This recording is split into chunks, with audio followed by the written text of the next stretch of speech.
कृष्ण की ज्योति अलौकिक तीनों लोक में छाए रही है। भक्ति विवश एक प्रेम पुजारिन फिर भी दीप जलाए रही है। कृष्ण को गोकुल से राधे को,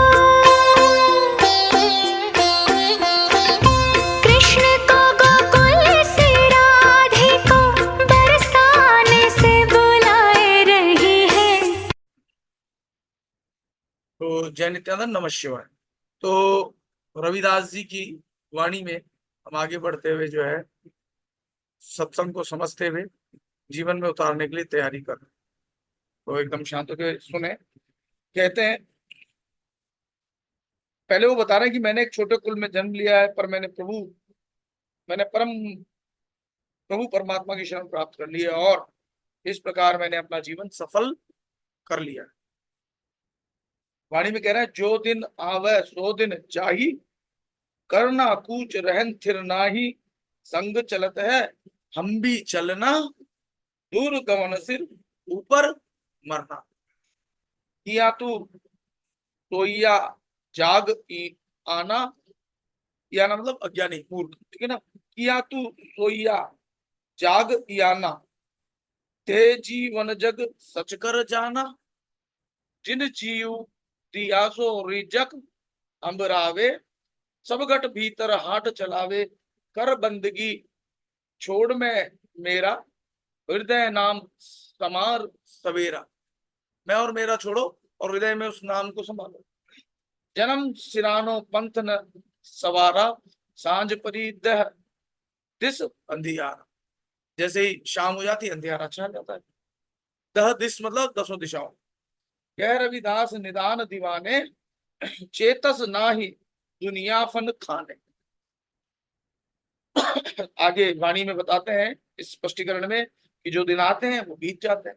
इस संसार में सबको एक दिन कुछ करना है। कोई भी यहाँ हमेशा के लिए रहने नहीं आता। हमारे साथी चले जा रहे हैं और हमें भी चलना ही है। इस बात को भीतर अपने सबकॉन्शियस में डालो जो सत्संग सुनते हो। हमें भी जाना ही है। हमारी परमार्थी यात्रा बहुत दूर की है और सिर पर मौत मंडरा रही है। अगले पल का पता नहीं है। सिर पर मौत मंडरा रही है। ऐसी हालत में रे मूर्ख, तू क्यों सोया पड़ा है? जाग। क्या तूने जीवन और जगत को सत्य समझ रखा है? हम छल कपट और चतुराई से अधिक पैसा जमा करने में ही दिन रात लगे रहते हैं। इसलिए गुरु रविदास जी यहाँ समझाते हैं कि जिस परमात्मा ने तुझे जीवन दिया है वह तेरी जीविका का भी प्रबंध करता है। गटगट में बैठा परमात्मा मानो हमारी सभी आवश्यक सामग्रियों का बाजार खोले हुए। उस परमात्मा की भक्ति कर तथा यह मैं हूं, यह मेरा है, इस प्रकार का विमान छोड़ दे। जल्दी से जल्दी परमात्मा के नाम की शरण ले। तेरा जीवन बीत रहा है और तू अभी तक परमात्मा की राह पर नहीं आया। जीवन की संध्या के आते ही दसों दिशाएं अंधकारमय हो जाएंगी। रविदास जी कहते हैं, ए पगले, ये दुनिया नश्वर है। तू चेतता क्यों नहीं है? आप सब इंक्लूडिंग मी चेत जाओ। याद रखो, जो ये हम सुन रहे हैं इसको सबकॉन्शियस में जब जब मौका मिले याद करो। फिर कहते हैं, और मैंने एक वाणी आपको बताई थी, वो तो आप जीवन में उसको तो अच्छे से रट ही लेना। वो मैंने बताई थी आपको, 52 अक्षर लोकत्रय वाली। वो बहुत गजब की बात कही है। उसको जीवन में उतारना ही चाहिए। नहीं तो अगर उसको आपने जीवन में उतार लिया ना, उतर जाओगे। नहीं उतारा तो फिर बार बार आओगे। फिर आगे कह रहे हैं, ऊंचे मंदिर साल रसोई, एक घड़ी फुन रहन न होई, यह तन ऐसा जैसे घास की टाटी, जल गईयो घास रल गईयो माटी। भाई बंद कुटुंब सहेरा, कोई भी लागे काड सवेरा। रिजक मतलब होता है रोजी, निदान का मतलब होता है आखिर में। और अंबरावे का मतलब होता है पूरा करे या उमड़ावे। निदान का मतलब आखिर में। फन खाने का मतलब फना या नष्ट हो जाने वाली जगह। साल का यहाँ पर मतलब है उत्तम, शानदार, आलीशान। उनका मतलब है फिर। और रल का मतलब है मिल जाना। सहेरे का मतलब साथी। ऊंचे मंदिर, साल रसोई, एक घड़ी फुन, रहन ना कोई, यह तन जैसे घास की टाटी, जल गईयो घास, रल गईयो माटी, माटी में मिल जाओगे, रल में ना मिल जाना।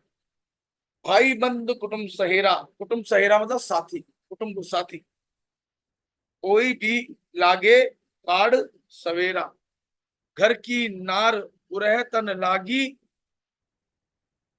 उहत है भूत भूत कर भागी। उरह मतलब छाती। घर की नार उरह तन लागी, छाती से ना। वह तव भूत भूत कर भागी, वक्त आने पर वो भी जो है छोड़ जाएगी। कह रविदास सबे जग लुटिया, हम तो एक राम कह छुटिया। राम कहकर ही आपको छुटकारा मिल सकता है इस जीवन से। भले ही हमारा महल ऊंचा हो, रसोई आलीशान हो, पर मौत हमें इनमें एक पल भी टिकने नहीं देती। यह शरीर घास के पर्दे जैसा है और ये घास की तरह जलकर मिट्टी में मिल जाएगा। भाई बंधु और सगे संबंधी शरीर कांत होते ही इसे जल्दी से जल्दी बाहर निकालने में लग जाएंगे। यहाँ तक कि अपनी स्त्री जो इस शरीर को छाती से लगाए रखती थी, वह भी इस मुर्दे शरीर को देखकर भूत भूत कहकर भागेगी। भागेगी कि नहीं? ये सत्य है। मैंने तो अनुभव किया है, देखा है लोगों को। जो आदमी मर जाता है, जिनको बहुत अज्ञानता और भय बहुत ज्यादा होता है ना, तो जैसे पति मर गया और पति के मरने के बाद जब उसे भय की वजह मतलब भ्रम में कई बार उसको लगता है अकेले बैठी है, अंधेरा है, कोई परछाई दिखती है तो उसे लगता है भूत। याद तो पति को ही कर रही होती है। और क्या, और यहाँ तक कि मैंने तो काली गाय की कसम देते हुए भी सुना है, देखा है। तो ये सब जो रिश्ते हैं ऐसे ही हैं। वह भी इस मुर्दे शरीर को देखकर भूत भूत कहकर भागती है। रविदास जी कहते हैं काल ने इस सारे संसार को लूटा है, पर मैं परमात्मा का नाम का सुमिरन करके इस काल के चुंगल से बच गया। समझो भाई, जानो, बूझो। ठीक है ना? मर्जी है आपकी। मुझे तो ये दायित्व जो दिया है मैं कोशिश करता हूं कि निभा सकूं। ताकत भी वही देंगे। फिर कहते हैं कि पहले पहरे रैनी दे बणिजारिया, मैं जन्म लिया संसार वे, सेवा चूको राम की बणजारिया, तेरी बालक बुद्धि गंवार वे। बालक बुद्धि गंवार न चेत्यो, भुला माया जाल वे, कहाँ हुई पीछे पछताई, जल पहली न बांधी पालवे। 20 बरस का भया अयाना, थम भी न सखिया भार वे, जन रविदास कहे बणी जारिया, मैं जन्म लिया संसार वे, दूजे पहरे रैणी दे वणी जारिया, तू निरखत चाल्या छावे, हरि न दामोदर ध्याइया वण जारिया, ते लई न सखिया नाव वे। नाव मतलब नाम। नाव न लिया अवगुण किया, इस जोबन के तानवे, अपनी पराई गिनी न काई, मंदे कर्म कमानवे, साहिब लेखा लेसी तू परदेसी, भीर परे तुझ तावे, जन रविदास कहे वणिजारिया, तू निरखत चाल्या छावे। तीजे पहरे रैणी दे वणिजारिया, तेरे ढिलरे परे पिरानवे, प्राण यानी प्राण, पिरानवे मतलब प्राण, काया रू वाणी का करे वणिजारिया, घट भीतर बसे कुजानवे, ऐसे बसे कुजान कायागढ़ भीतरी, पहला जन्म गमाए वे, अब की बेर न सुकृत कियो, बौरी न ये गढ़ पाए वे। ये गढ़ यानी शरीर। कंपी देह कायागढ़ छीना, फिर लागा पछी तानवे, जन रविदास कहे वणि जारिया, तेरे ढिल रे परे पिरानवे। चौथे पहरे, चौथे मैंने बताया था ना, बिल्कुल बुढ़ापा, मृत्यु के नजदीक। चौथे पहर रैन दे वण जारिया, तेरी कंपन लागी देवे, ऐसे ऐसे ऐसे ऐसे ऐसे ऐसे ऐसे, शरीर कांपेगा, हाथ भी ऐसे ऐसे ऐसे ऐसे ऐसे कांपेंगे। जम्बे छाड़ी कंपन लागी देवे, साहिब लेखा मांगिया वण जारिया, तू छोड़ी पुरानी थेवे, छाड़ी पुरानी जिंद अयाना, बालदी लदी सवेरिया वे, जम के आए बांदी चलाए, बारी पूरी तेरिया वे, पंथी चले अकेला होए, दोहेला का स्यो करे स्नेह वे, जन रविदास कहे वणिजारिया, तेरी कंपन लागी देवे। यानी इस अज्ञानमय जीवन की चार अवस्थाएं, बाल्यावस्था, युवावस्था, प्रौढ़ावस्था और वृद्धावस्था की तुलना रात्रि के चार पैरों से की गई है। ठीक है, तो मनुष्य की तुलना एक व्यापारी से की गई है जो इस जीवन में राम नाम का सौदा करने आता है। कल मैंने एक उद्देश्य पूछा था, राम नाम का सौदा। हम सौदा क्या कर रहे हैं? संसारिक मोह माया का। ठीक है, तो राम नाम का सौदा करने आता है, पर अज्ञानतावश विषय वासना के सौदे में लगकर अपना अमूल्य जीवन नष्ट करके घोर कष्ट का भागी बनता है।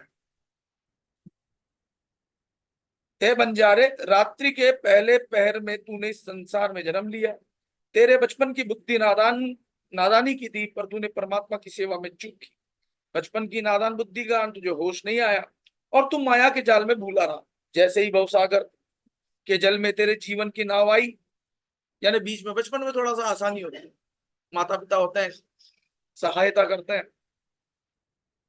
तूने पाल नहीं बांधा। जैसे जवान होते हैं तो माता पिता भी धीरे धीरे जो है इतना सहारा नहीं देते, चाहते हैं कि बेटा खुद पैरों पे खड़ा हो जाए। तो तूने अपने नाव में पाल नहीं बांधा। फिर पीछे अफसोस करने से क्या होगा? जब तू अनाड़ी 20 साल का हुआ तो अपनी चढ़ती हुई जवानी का भार नहीं संभाल सका, तू कुकर्म में बहने लगा। रात के दूसरे पहर युवावस्था में ए बंजारे, तूने जीवन की बढ़ती हुई गर्मियों कठिनाइयों से बचने के लिए छाह देखना शुरू किया। तूने नाम नहीं लिया। सारे आनंद और शांति का स्तोत्र है और परमात्मा का ध्यान नहीं कर सका। अपनी जवानी की तरंग में नाम न लेकर तूने बहुत बड़ा अपराध किया। अपने पराये का ख्याल न करके तूने बहुत बुरे कर्म किए। जब यमराज तुझसे कर्मों का लेखा लेगा और तुझे पूरा का पूरा चुकाना पड़ेगा, तब तू वहां घोर संकट में पड़ेगा। गुरु रविदास जी कहते हैं कि ए बंजारे, सांसारिक छा मौज आराम को देखते हुए चलने का ही ये नतीजा है। रात के तीसरे पहर प्रौढ़ावस्था में ए बंजारे, तेरी प्राण शक्ति ढीली हो गई। अंतर में बुरे विचार भरे रहने के कारण शरीर और वाणी से ही क्या हो सकता था। जब तक मानसिक विकार दूर नहीं होते तब तक शरीर और वचन से भला क्या सत्कर्म हो सकता है। अपनी काया रूपी गढ़ के अंदर बुरे विचार भरे रहने के कारण ही तूने पहले भी एक मनुष्य जीवन गंवा दिया था। इस बार भी यदि तूने सत्कर्म नहीं किए तो फिर ये गढ़ यानी मनुष्य शरीर तुझे प्राप्त नहीं हो सकता। जरूरी नहीं हो। शरीर में कंपन शुरू हो जाएगा और अंत में काया रूपी गढ़ छीन लिया जाएगा, फिर तुझे पछतावा होगा। रविदास जी चिताते हैं कि ए बंजारे, प्राण शक्ति ढीली पड़ने पर ऐसी स्थिति होती है। रात के चौथे पहर यानी बुढ़ापे में ए बंजारे, तेरा शरीर कांपने लगा। यमराज ने अब लेखा लेने के लिए तुझे वापस बुलाया है। अब तुझे यह पुराना शरीर छोड़कर जाना होगा, अपने पुराने शरीर को मुर्दा छोड़कर। अरे अज्ञानी, तुझे शीघ्र अपने कर्मों का सौदा अपने बैल पर लाद कर ले जाना है। यमराज के दूत आए और मुश्के बांध कर तुझे ले चले। अब तेरे जीवन की बारी पूरी हो गई, तू अकेले ही रास्ते में चल रहा है। भूल गए ना अपने परिवार। मैं ये थोड़ी ना कह रहा हूं कि परिवार का संग बन, लेकिन उसमें लिप्त हो गए तो जीवन बर्बाद होने वाला है। क्योंकि परिवार वाले कभी साथ दिए नहीं, देंगे नहीं। सब अपने अपने मतलब से जुड़े हुए हैं। जिस दिन मतलब खत्म, चिड़िया के बच्चे जैसे उड़ जाते हैं ना, वो भी उड़ जाएंगे। जब तक आवश्यकता वो आपके साथ है, आवश्यकता खत्म फुर। इसलिए अभ्यास तो करो कम से कम अपने भीतर का। तू अकेले रास्ते में चल रहा है, अब तुझे घोर कष्ट हो रहा है। ये अंतिम अवस्था है जब यमराज के पास जाओगे। मैं कहता हूं यमराज तक जाना ही क्यों, जीते जी ही यमराज से मुलाकात कर लो, ताकि धर्मराज तुम्हें परमात्मा तक ले जाए। वहां कोई ऐसा नहीं जो तेरा साथ दे सके या सहानुभूति दिखा सके। रविदास जी कहते हैं, बंजारे इस अवस्था को सोचकर शरीर कांप उठता है। थोड़ा सा और कर लेते हैं, छोटी सी वाणी है कि कहते हैं कि बीती आऊ भजन नहीं कीना, सेत भयो तन थर थर कपही, फिर सुमिरन नहीं कीना। सतसंगत नहीं गुरुपद सेयो, प्रभ कीरति नहीं गाई, नहीं मन रमयो प्रभु चरणन मई, तन स्यो परिति दृढ़ाई। तन से यानी शरीर से ज्यादा प्रीति दृढ़ाई आपने। ये शरीर तो एक सीढ़ी है, इससे हमें चढ़ना था ऊपर, हमने शरीर को उपयोग नहीं किया जिस काम में उपयोग करना था। तन स्यो प्रीत दृढ़ाई, कह रविदास चलन की बिरिया, हो न होई सहाय। जब आप जाओगे ना, कोई सहायक नहीं होगा आपके पास खड़ा। जाग जाओ, इस संसार की नौकरी रोटी रोजी ये वो, ये केवल संसार तक सीमित है, करो, लेकिन उस स्थिति को भूल करके सिर्फ इसी में लगे रहे, तो जब अकेले जाओगे ना, ना पति साथ जाएगा, ना बेटा साथ जाएगा, ना बेटी साथ जाएगी, ना शरीर साथ जाएगा, ना रुपया साथ जाएगा, ना धन साथ जाएगा, ना दौलत साथ जाएगी। सोचो, अकेले हो, घोर अकेले हो। और जीवन भर अगर अभ्यास किया है गुरु का, गुरु आपका हाथ पकड़ा हुआ आपको दिखाई दे सकता है। अगर अंत समय तक भी आपने उसको अपने हृदय में स्थान दिया है, वही गुरु आपको आगे जाकर पता चलेगा, अरे ये तो वही परमात्मा है जो गुरु रूप में मेरे सामने आया था। ये माया जो है ना, बड़ी विकराल है, रूप बदल बदल के आती है। समझो बूझो जानो, नहीं तो जिंदगी में मौज मस्ती घूमते फिरते प्राकृतिक वातावरण ये वो सब घूमो, लेकिन होता क्या है, जब हम ज्यादा ही खुशहाली मौज मस्ती शादी ब्याह में गए, वहां भूल गए, फिर वापस से आपको जब सत्संग शुरू करते हो ना, दोबारा से कठिनाई आती है। मौज मस्ती में घूमने गए पहाड़ों पे, इधर उधर उधर इधर, खूब आनंद लिया, फिर आकर के जब साधना में दोबारा लगते हो ना, कठिनाई आती है। हाँ, आप घूमने गए, शादी में गए, ब्याह में गए, कहीं भी गए, लेकिन आपने वहां भी अपने आप को उस परमात्मा से अलग नहीं होने दिया, फिर कोई दिक्कत नहीं। लेकिन होता क्या है, जो भी घूमने जाता है, फिर वो 2-4 दिन की मौज मस्ती में परमात्मा को भूल जाता है। करो मौज मस्ती संसार में, लेकिन मौज मस्ती के साथ उस परमात्मा को भूल जाना, वास्तव में अपनी उस स्थिति को भूल जाना है, जिसको जब आप अकेले जाओगे ना, तब सह ना सको। जैसे सपने में अगर आग लग जाए शरीर को, कैसे छटपटाते हो, आंख खोलते हो, देखते हो, अरे ये तो सपना था। ठीक ऐसे ही आपकी और देहें हैं जो भुगतती है, तब वो बिल्कुल सत्य लगेगा। झुलस जाओगे उस आग में।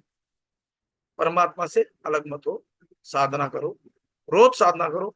एक दिन भी साधना छूट जाती है, इसका मतलब यह है आपको परमात्मा से कम प्रेम है, और आपको अपने संसार, पैसा, रुपया, मौज मस्ती, आनंद, सुख, हा हा ही हु में ज्यादा आनंद आता है। परमात्मा से कीमती कोई है नहीं। आप सब कुछ हा हा ही हु सब कुछ करो, परिवार में रहो, मौज मस्ती करो, घूमो फिरो, लेकिन जहां भी आप हो, परमात्मा को तो मत भूलो। वो आपको भूल जाएगा तो सब समाप्त हो जाएगा, घर गृहस्थी, मकान दुकान, शरीर, सांस, सब खत्म, कुछ भी नहीं ले जा सकोगे। और उसको अगर आपने उस नाम की कमाई को इकट्ठा नहीं किया, तो वहां चलेगा और कुछ है नहीं। इसलिए नाम जप की कमाई इकट्ठी रखो। पति छोड़ दे, बच्चे छोड़ दे, शरीर छूटने के बाद की बात कर रहा हूं मैं, तो आपको ऐसा नहीं लगेगा कि मेरे पास कुछ नहीं है, आपको लगा सब कुछ है मेरे पास, सब कुछ।